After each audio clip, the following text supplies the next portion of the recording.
வணக்கம். 2025ல நடக்க போற இன்ஜினியரிங் கவுன்சிலிங்ல அடுத்தடுத்து என்னென்னலாம் நடக்க போகுது, என்னென்ன விஷயங்கள்லாம் நம்ம தெரிஞ்சுக்கணும் அப்படிங்கிற மிகப்பெரிய ஆர்வத்தோட தொடர்ந்து நம்ம சேனலை பார்த்துட்டு இருக்கக்கூடிய ஸ்டூடெண்ட்ஸ் அண்ட் பேரண்ட்ஸ் எல்லாருக்குமே வணக்கம். வரப்போற ஜூன் 27ஆம் தேதி டிஎன்ஏவோட ரேங்க் லிஸ்ட் வெளியாக போகுது.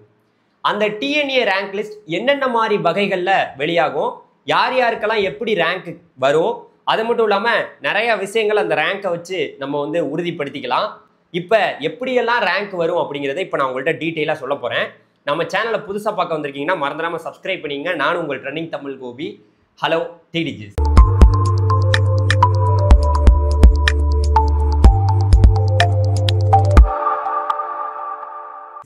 அதாவதுங்க, டிஎன்ஏ கவுன்சிலிங்கிறது ஒரு பெரிய கடல். அந்த கடலில் இருக்கக்கூடிய எல்லா விஷயத்தையும் நீங்கள் கற்றுக்கணும். கற்றுக்கிட்டா நீங்கள் புத்திசாலி. கற்றுக்காமல் இருந்தீங்கன்னா கண்டிப்பாக நீங்கள் ரொம்ப ரொம்ப கஷ்டப்படுற மாதிரி இருக்கும். ஏன்னா நம்ம சேனல் நீங்கள் தொடர்ந்து வரக்கூடிய எல்லா வீடியோவும் பார்த்தாவே போதும், நீங்கள் வீட்டில் இருந்தே ஒரு நல்ல கல்லூரியை தேர்வு பண்ணிடலாம். சரி வாங்க, கம் டு த பாயிண்ட். நம்ம என்ன வீடியோ இப்போ நம்ம பேச வந்திருக்கோம்னா, டிஎன்ஏ ரேங்க் லிஸ்ட்டுங்கிறது ஜூன் 27ஆம் தேதி வெளியாக போகுது. எல்லாருக்கும் ஒரு குழப்பம் இருக்கும், அது எதுக்குங்க ரேங்க் லிஸ்ட் கொடுக்குறாங்க, எதுக்கு ரேங்க் லிஸ்ட் வருது அப்படின்னு ஒரு குழப்பம் இருக்குல்ல. அதாவது தமிழ்நாட்டில் இப்போ மாணவனும் ஒரு ஒரு கட்டாப் எடுத்து வச்சுக்கிட்டு உட்காந்துருக்கான். ஒருத்தவன் 180, 170, 150, 110, ரொம்ப ரொம்ப கம்மியான கட்டாப்பு, அதிகமான கட்டாப்பு இப்படி எடுத்து வச்சுட்டு குழப்பத்தில் உட்காந்துருக்காங்க. மொத்தமாக எல்லாத்தையும் வகைப்படுத்தணும்னா 200 கட்டாப்பில் எத்தனை பேர் இருக்கா, 199ல் எத்தனை பேர் இருக்கா, 198ல் எத்தனை பேர் இருக்காங்கன்னு லைனாக அவங்கள வரிசைப்படுத்தணும். அதை தான் வரிசைப்படுத்தி வரப்போகிற ஜூன் 27ஆம் தேதி வெளியிட போகிறாங்க ரேங்க். அந்த ரேங்க்கில் நம்ம கவனிக்க வேண்டியது என்னென்னா, தமிழ்நாட்டில் உங்களுக்கு தெரியும், இங்கே ரிசர்வேஷன் கடைபிடிக்கப்படுது.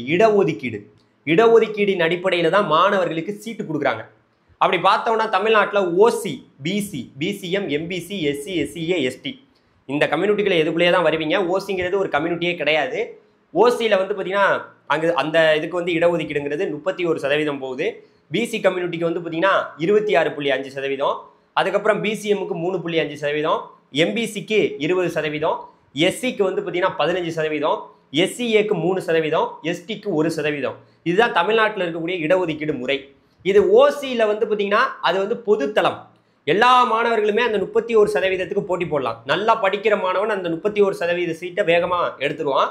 அப்புறம் அங்கங்கே கம்யூனிட்டியில் இருக்குது பார்த்தீங்களா, அந்த இடங்கள் அந்தந்த கம்யூனிட்டி மாணவர்கள் மட்டுமே எடுக்க முடியும்.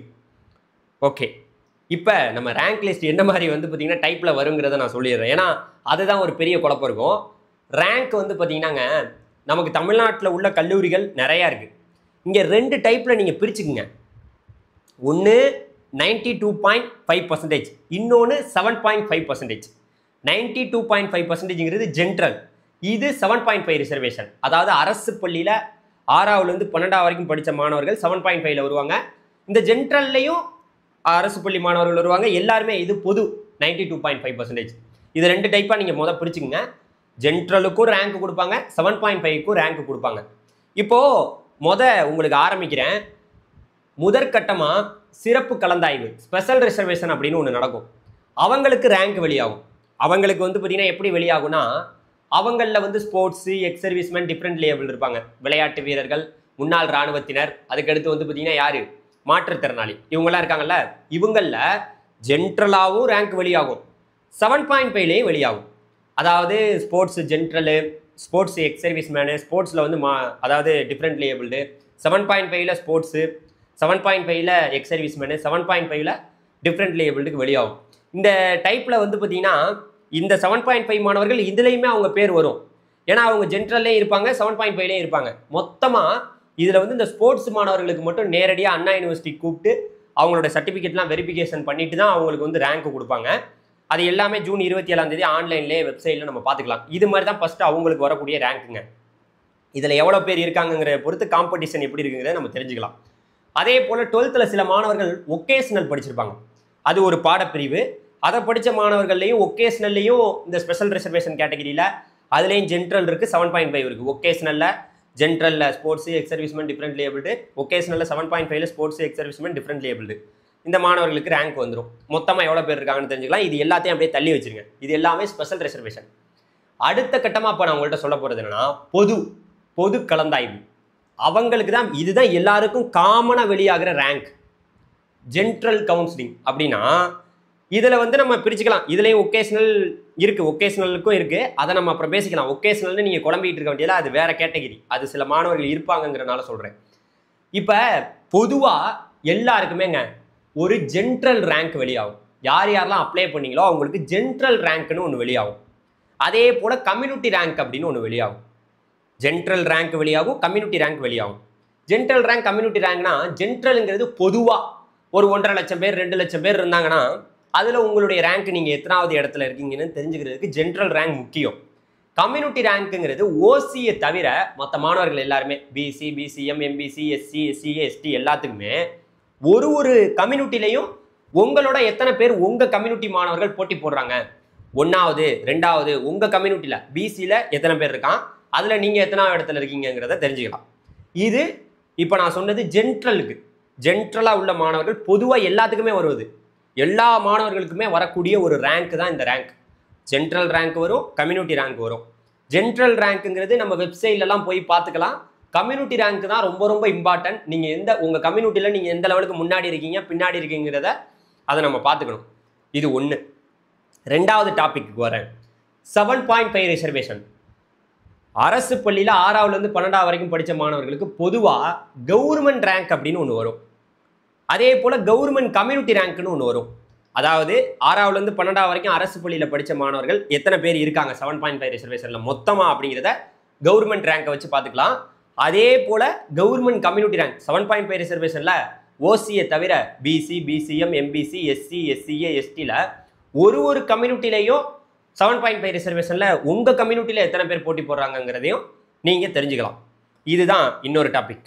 அதே போல் ஒகேஷனல் மாணவர்களுக்குமே வந்து பார்த்திங்கன்னா ஜென்ரலுக்கும் வெளியாகும், 7.5க்கும் வெளியாகும். அதில் வந்து ஒகேஷனலுக்கு ஜென்ரல் ரேங்க்கு, அதுக்கப்புறம் கம்யூனிட்டி ரேங்க் வரும். ஒகேஷனலில் கவர்மெண்ட் ரேங்க் வெளியாகும், கவர்மெண்ட் கம்யூனிட்டி ரேங்க் 7.5க்கும் வெளியாகும். இப்போ புரிஞ்சிருக்கு எல்லாருக்குமே, குழம்பிக்கிட்டுலாம் இருக்க வேணாம். இது ரொம்ப சிம்பிளாக புரிஞ்சுக்க வேண்டியது. ரேங்க்கு தான் உங்களுடைய வாழ்க்கையவே முடிவு பண்ண போகுது. இந்த காலேஜுக்கு உங்களுக்கு கிடைக்குமா, அந்த காலேஜ் கிடைக்குமா? ஏன்னா ரேங்க்குங்கிறது ரொம்ப ரொம்ப இம்பார்ட்டன்ட். வருஷம் எத்தனை பேர் எந்த ரேங்க்குள்ளெல்லாம் இருந்திருக்காங்கங்கிறத நம்ம வந்து வெப்சைடு வழியாகவே, ஆன்லைனில் வெப்சைடு வழியாகவே நம்ம பார்த்து தெரிஞ்சுக்கலாம். ஜென்ரல் ரேங்க்னு ஒன்று வந்திருக்கும். அந்த ரேங்க்கை வச்சு நம்ம வெப்சைட்டில் போன வருஷம் இந்த காலேஜில் இந்த ரேங்க்கு கிடச்சிருக்கு, ஒரு 10,000 ரேங்க்கு கிடச்சிருக்கு. 10,000 ரேங்க் கிடச்சிருக்குன்னா அந்த 10,000 ரேங்க்குள்ளே உங்கள் ரேங்க் இருந்துச்சுன்னா 100% கிடைக்கும் அப்படின்னு தில்லாக இருக்கலாம்.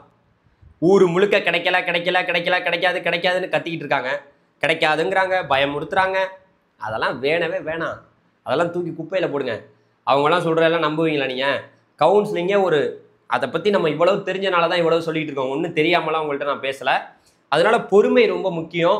இவ்வளோ பேருக்கு இப்படியெல்லாம் ரேங்க் வெளியாகி கவுன்சிலிங்கை நடத்துவாங்க. 1வது ரவுண்டு, 2வது ரவுண்டு, 3வது ரவுண்டுன்னு பிரித்து அந்த ரேங்க்குள்ளே எந்த ரேங்க்கில் உங்கள் ரேங்க் வருதோ அதை தனித்தனியாக உங்கள் கட் ஆஃப் எல்லாம் பிரிச்சுருவாங்க. பிரித்து கவுன்சிலிங்கை நடத்துவாங்க. எல்லாருக்குமே சீட்டு கிடைக்கும். இப்படி தான் ரேங்க் வெளியாங்கிறத நீங்கள் தெரிஞ்சுக்கங்க. உங்கள் ஃப்ரெண்ட்ஸ் யாராவது தெரியாமல் இருந்தால் அவங்களுக்கு இந்த வீடியோ ஷேர் பண்ணி விடுங்க. நீங்கள் பார்க்க வேண்டியது நம்ம சேனலை தொடர்ந்து வரக்கூடிய எல்லா வீடியோவும் ஃபாலோ பண்ணுங்கள். பாய். டிடிஜிஸ்.